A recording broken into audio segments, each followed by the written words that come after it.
And one of the great things about Mike was he brought forth the spirit of the 60s, which we went through. We're going to rechange the world, we're going to remake it with hemp clothes, and we're going to deregulate everything. One stage he wanted me to go around and find hemp stuff around Yunnan or something, anything to do with hemp, It's one of the basic plants, certainly lotus, hemp, bamboo and rice. They're the very important, very famous traditional plants in Yunnan and China. He talked about it an awful lot. It was going to be like the herb that saved the world, but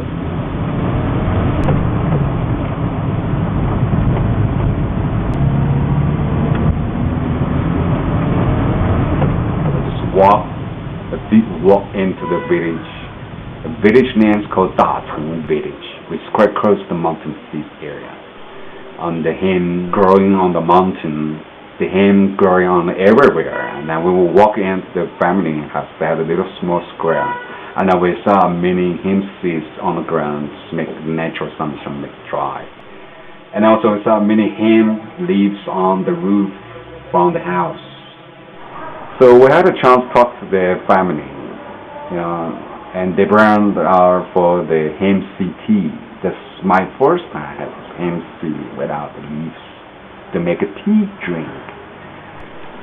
He just felt himself like a child. He's so happy, he's jump on, he's just some finger, hands, the palm to touch everything that he can.